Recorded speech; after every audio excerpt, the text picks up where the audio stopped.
नमस्कार प्यारे विद्यार्थियों, मैं तेजकरण चौहान, सह आचार्य इतिहास मांगीलाल बागड़ी महाविद्यालय नोखा।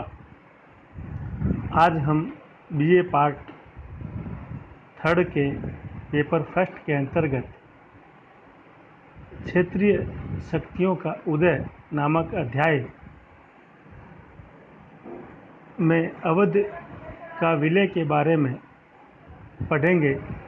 पिछले व्याख्यान में हमने मैसूर और अंग्रेज़ों के बीच हुए संघर्ष और मैसूर पर अंग्रेज़ों के अधिकार के बारे में चर्चा की थी। अवध एक बहुत महत्वपूर्ण राज्य ईस्ट इंडिया कंपनी के लिए था। जब मुग़ल साम्राज्य अपने पतन उन्मुख दौर से गुजर रहा था, उस समय मुग़ल साम्राज्य के अनेकों सूबेदारों ने अपनी स्वतंत्र सत्ता स्थापित कर ली थी। उन्हीं में अवध एक महत्वपूर्ण सूबा था। अवध के स्वतंत्र राज्य का संस्थापक मीर मोहम्मद अमीन सादत खां बुरहानुल मुल्क था। वह मुग़ल दरबार में ईरानी अमीरों का नेता था, जो वजीर निज़ामुल मुल्क का प्रतिस्पर्धी था। सैयद बंधुओं के पतन में भी इसका बड़ा रोल रहा और बादशाह मोहम्मद शाह ने प्रसन्न होकर उसे सादत खां बहादुर की उपाधि और आगरा की फौजदारी प्रदान की थी। उसी समय भरतपुर, आगरा और मथुरा की जाटों ने प्रबल विद्रोह खड़ा कर दिया। सादत खां इस विद्रोह को कुचलने में असफल रहा, अतः दिसंबर 1722 ईस्वी में सवाई जयसिंह को आगरा की सूबेदारी सौंप दी गई। अपने निरादर से सादत खां काफ़ी नाराज़ हुआ और बादशाह ने उसे अवध का सूबेदार नियुक्त कर उसे शांत करने का प्रयास किया। वास्तव में इसी समय से अवध के स्वतंत्र मुस्लिम राज्य का इतिहास प्रारंभ होता है। 1722 में ही सादत खां अपने आप को स्वतंत्र शासक की तरह व्यवहार करने लगा। 1724 ईस्वी में सादत खां ने अपनी पुत्री का विवाह अपने भतीजे सफदरजंग से किया और उसका अवध का नायब सूबेदार नियुक्त कर दिया। सादत खां ने इसके बाद दिल्ली की राजनीति में सक्रिय भाग लेना शुरू किया। 1732 ईस्वी में मराठों को उत्तरी भारत में आगे बढ़ने से रोकने का काम उसने अपने हाथों में लिया और इस संबंध में उसने कई प्रस्ताव रखे, परंतु मुग़ल दरबार में अन्य अमीरों के विरोध के कारण उसके प्रस्तावों पर खास अमल नहीं हो पाया। फिर भी मार्च 1737 ईस्वी में उसने आगरा के समीप मराठों की एक सेना को पराजित किया और दरबार में यह सूचना भिजवा कर कि उसने पेशवा बाजीराव को चंबल के उस पार खदेड़ दिया है, जिससे बाजीराव बहुत क्रोधित हुआ और वह दिल्ली पर आक्रमण कर बैठा। इससे दरबार में सादत खां की स्थिति काफ़ी गिर गई। नादिर शाह के आक्रमण और मुग़ल सम्राट के अपमान में भी उसका हाथ रहा। 1739 में सादत खां बुरहानुल मुल्क की मृत्यु हो गई। सादत खां की मृत्यु के बाद सफदरजंग अवध का सूबेदार बना। 1748 में मुग़ल बादशाह ने उसे अपना वजीर नियुक्त किया और थोड़े ही दिनों बाद इलाहाबाद का सूबा भी उसको प्रदान कर दिया, जिससे प्रोत्साहित होकर उसने रुहेलखंड और बंगश पठानों के विरुद्ध संघर्ष शुरू किया। ये रुहेले और बंगश पठान अवध के सीमावर्ती क्षेत्रों में लूटमार किया करते थे। सफदरजंग ने इन्हें कुचलने के लिए मराठों और सूरजमल का सहयोग लिया और मराठों का और पठानों का दमन किया। 22 अप्रैल 1752 को अब्दाली के विरुद्ध मराठों से समझौता किया, परंतु सम्राट ने इस समझौते को रद्द कर दिया और समूचा पंजाब अब्दाली को सौंप दिया। इसी बात पर सम्राट और वजीर सफदरजंग के बीच गृहयुद्ध छिड़ा, जिसमें सम्राट विजयी हुआ और सफदरजंग को वजीर का पद छोड़कर अपने सूबे में जाना पड़ा। उसकी मृत्यु के बाद सुजाउद्दौला अवध का सूबेदार बना। सुजाउद्दौला ने धीरे धीरे अपनी सैनिक शक्ति को सुदृढ़ किया। उसका तोपखाना सबसे उत्कृष्ट माना जाता था और उसकी सेना में नागा साधुओं की लड़ाकू टुकड़ी भी थी। 1761 ईस्वी में पानीपत के युद्ध में उसने मराठों के विरुद्ध अब्दाली का साथ दिया।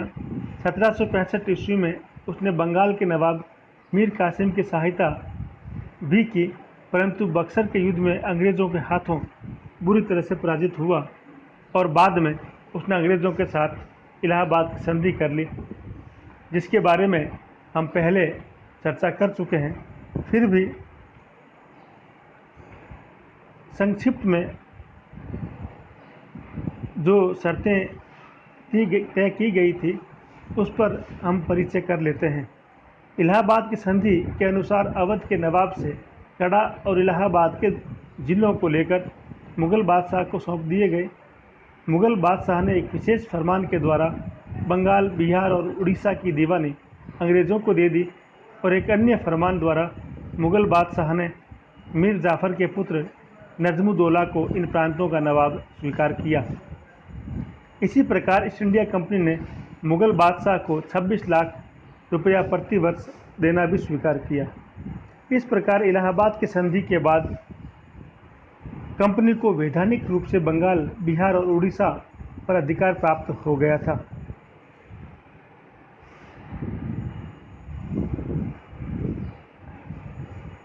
इलाहाबाद की संधि के पश्चात सुजाउद्दौला और उसके उत्तराधिकारियों में से किसी भी अवध के नवाब ने न तो कभी अंग्रेज़ों के विरुद्ध कोई संघर्ष किया और न ही अंग्रेज़ों के विरुद्ध किसी संघर्ष में किसी अन्य शक्ति का साथ दिया। फिर भी अंग्रेज़ों ने अवध पर एक के बाद एक संधियां करने के लिए मजबूर किया और प्रत्येक संधि के द्वारा अंग्रेज़ों के अधिकारों में निरंतर वृद्धि होती गई और अवध और नवाब की शक्ति लगातार कमज़ोर होती चली गई। इसी संदर्भ में 1768 में सुजाउद्दौला से पुनः एक नवीन संधि की गई। इस संधि के माध्यम से जब नवाब पश्चिमी ढंग से अपनी सेना को प्रशिक्षित करने का प्रयास कर रहा था और नए सैनिकों की भर्ती कर रहा था, उस पर अंकुश लगाया गया। अंग्रेज़ों ने इलाहाबाद की संधि में कुछ परिवर्तन किए और 1768 की नई संधि के द्वारा अवध की सेना की संख्या सीमित कर अवध की सेना और में सुधार करने की प्रवृत्ति पर अंकुश लगाया गया, जिससे अवध का विस्तार अचानक रुक गया। इसके बाद सुजाउद्दौला अपने राज्य का विस्तार करना चाहता था और उसकी निगाह रुहेलखंड पर टिकी हुई थी। सितंबर 1773 में जब वारन हेस्टिंग्स बनारस आया तब सुजाउद्दौला भी उससे मिलने गया और अंग्रेज़ों के साथ एक नई संधि कर ली, जिसकी मुख्य शर्तें इस प्रकार थी।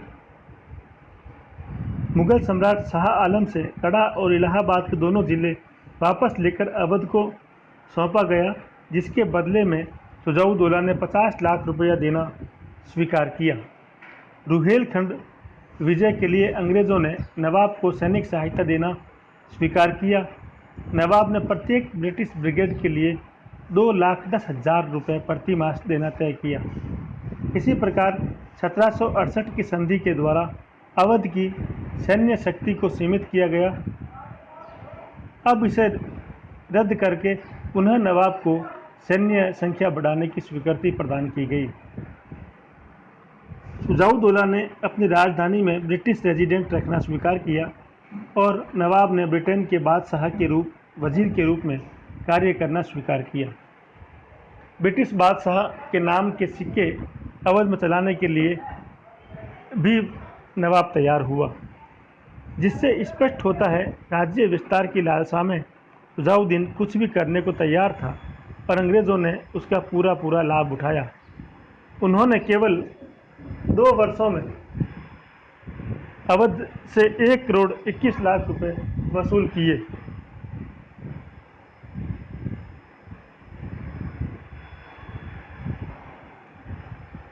1775 में शुजाउद्दौला की मृत्यु के बाद उसका पुत्र आसफउद्दौला अवध का नवाब बना। उसके समय में अवध की अवनति होने लगी। उसमें शासन करने की योग्यता बिल्कुल भी नहीं थी। उसका अधिकांश समय भोग विलास में ही गुजरता था। 1775 में फैजाबाद की संधि के द्वारा आसफउद्दौला को कंपनी सरकार के साथ एक नई संधि के लिए विवश होना पड़ा। संधि के अनुसार पहले की भांति कंपनी ने अवध की सुरक्षा का वचन तो दिया, परंतु इस बार सुरक्षा का मूल्य चुकाने को कहा गया। अवध के नवाब ने इसके लिए बनारस, गाजीपुर और चुनार के जिलों को कंपनी के अधिकार में हमेशा के लिए सौंप दिया। अब ब्रिटिश ब्रिगेड को अवध में रखने के लिए नवाब को 50,000 रुपये प्रतिमास देना स्वीकार किया। वस्तुतः यह संधि इस बात का संकेत थी कि कंपनी सरकार अवध को कमज़ोर और दिवालिया बनाने पर तुली हुई थी, ताकि अवसर मिलते ही उसके अन्य क्षेत्रों को हड़पा जा सके। इसके साथ नवाब की भी आर्थिक कठिनाइयां बढ़ती जा रही थी।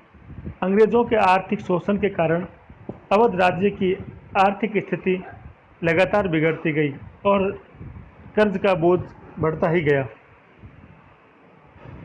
इधर कंपनी ने हर संभव उपाय से अवध से अधिक रुपया वसूल करने का प्रयास कर रही थी, जिसका परिणाम हुआ कि धन अभाव के कारण नवाब की सेना की संख्या लगातार घटती गई। कॉर्नवालिस ने थोड़ी उदारता दिखाते हुए भविष्य में ब्रिटिश सेना के खर्च के नाम पर अवध से 74 लाख के बजाय 50 लाख रुपए ही लेने का निश्चय किया। इससे नवाब को थोड़ी राहत मिली।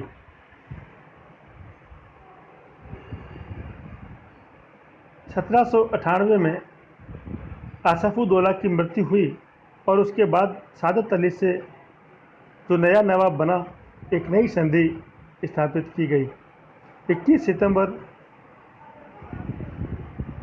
1797 को आसफउद्दौला की मृत्यु के बाद 18 वर्षीय वजीर अली नया नवाब बना, परंतु नवाब और उसके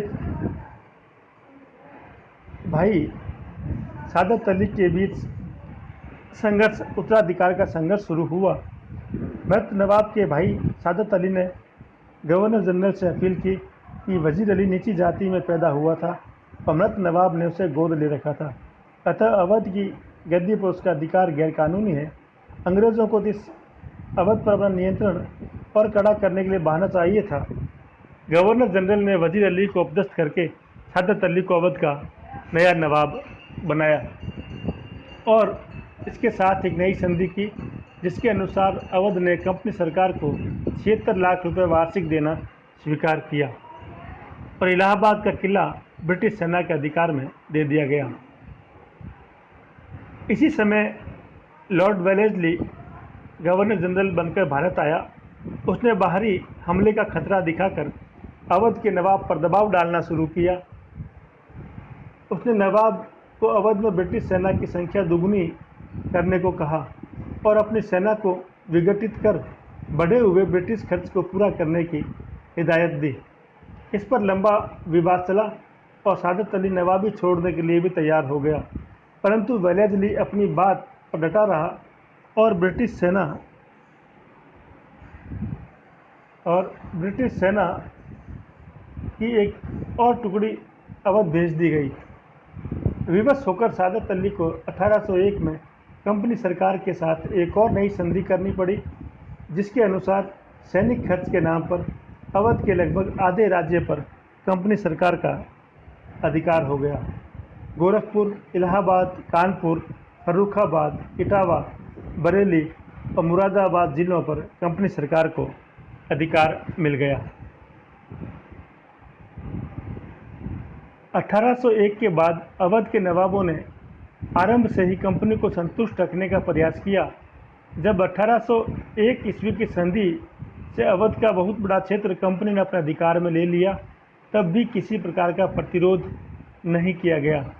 कंपनी को दी जाने वाली नियमित वार्षिक धनराशि के अलावा समय समय पर अवध से अतिरिक्त आर्थिक सहायता मांगी जाती रही और नवाब उनको पूरा करता रहा।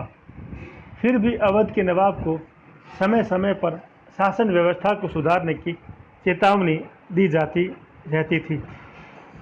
इस प्रकार संपूर्ण शासन व्यवस्था कंपनी के अधिकारियों के अनुसार चल रही थी।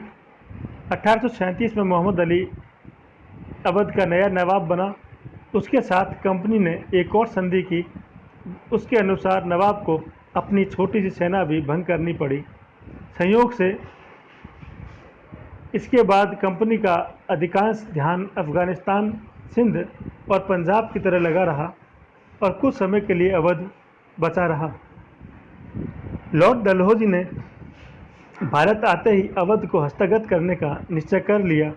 वह एक साम्राज्यवादी गवर्नर जनरल था। कलकत्ता से पंजाब तक अंग्रेज़ों का शासन स्थापित हो चुका था, परंतु अवध का एक बड़ा राज्य कलकत्ता और लाहौर के बीच आवागमन में बड़ी बाधा उपस्थित कर रहा था। इस कारण अवध को हड़प कर संपूर्ण उत्तर भारत पर सीधे अधिकार करने की उसने योजना बनाई। अवध के राज्य से कंपनी को और विशेष लाभ मिलने की अब संभावना न के बराबर थी।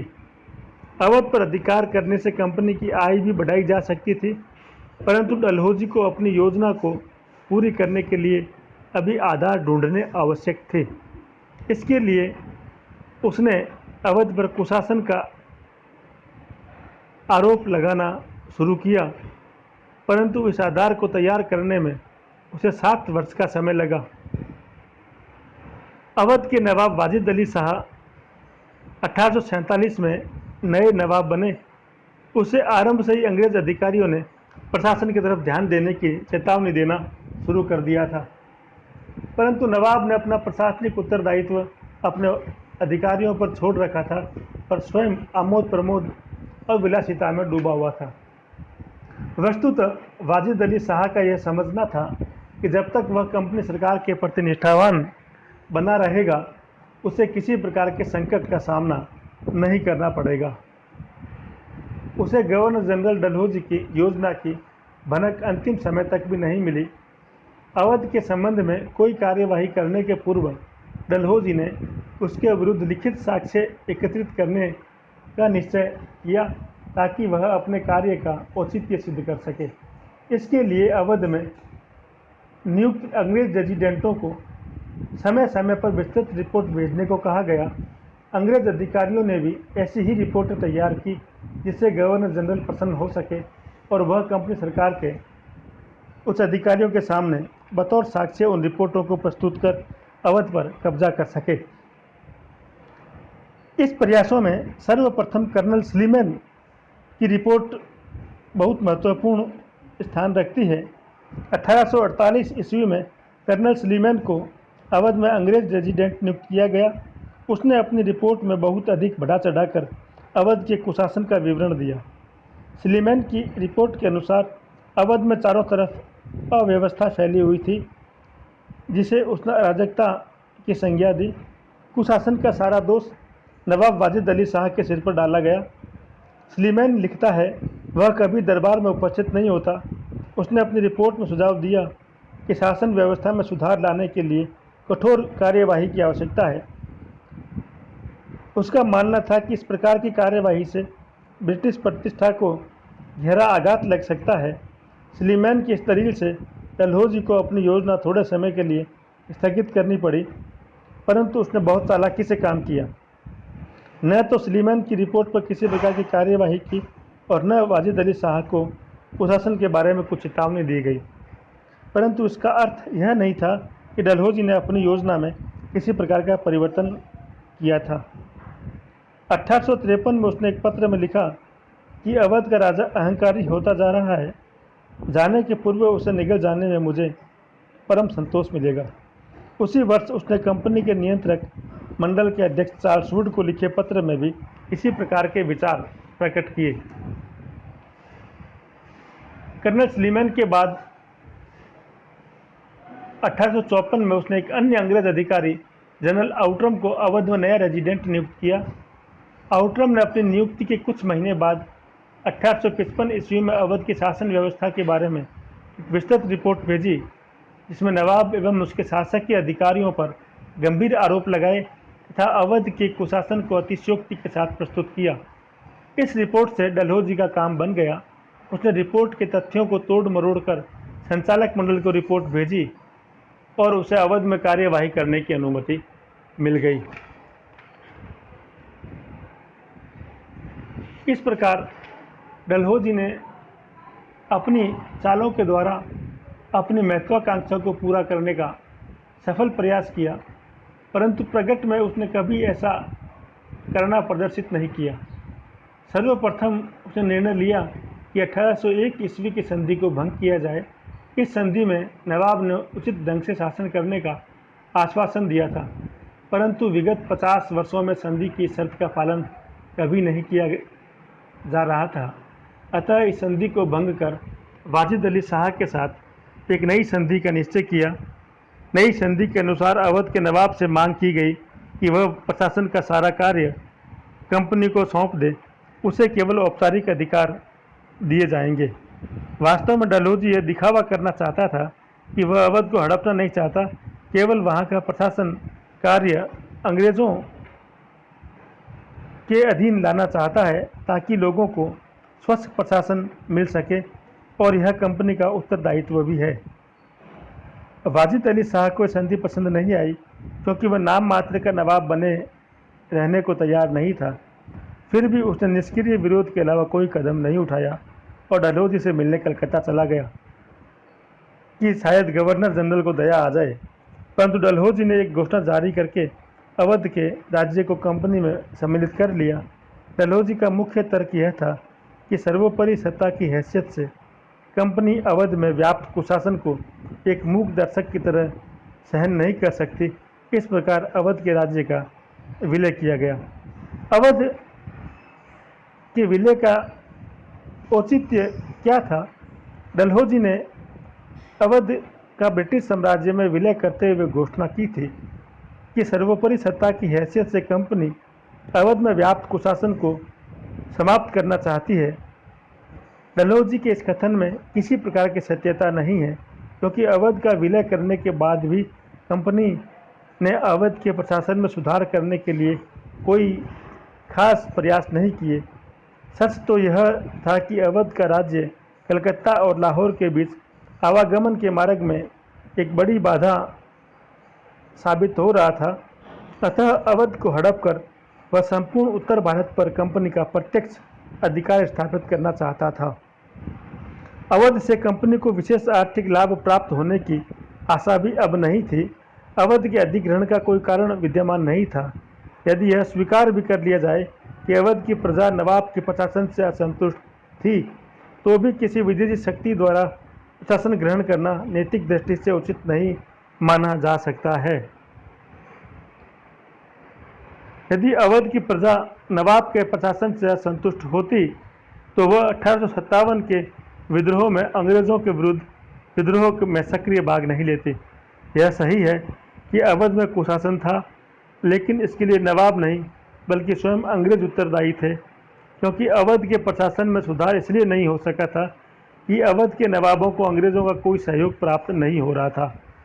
अवध की तात्कालिक परिस्थितियों में, जबकि वहाँ के वास्तविक शासक अंग्रेज ही बन गए थे और आंतरिक प्रशासन में रेजिडेंट मनमाना हस्तक्षेप कर सकता था, अवध के शासन में उस समय तक कोई सुधार संभव नहीं था जब तक कि अंग्रेज नवाब के साथ सहयोग न करे। वास्तव में अंग्रेज अवध के शासन में सुधार के लिए इच्छुक नहीं थे, वरन शासन की खराबी को अवध राज्य को अंग्रेजी राज्य में मिलाने का आधार बनाना चाहते थे। अतः इससे स्पष्ट होता है, अंग्रेज़ों द्वारा अवध का अधिग्रहण करने का कोई औचित्य नहीं था।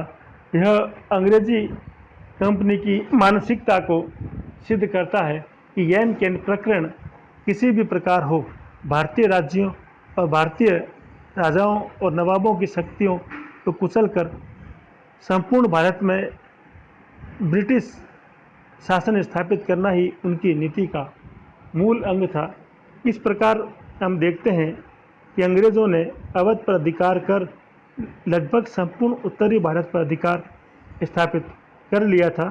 अब इससे आगे के व्याख्यान में हम इसी अध्याय के अंतर्गत पंजाब और अंग्रेज शक्तियों के बीच हुए संघर्ष और पंजाब के विलय के बारे में चर्चा करेंगे।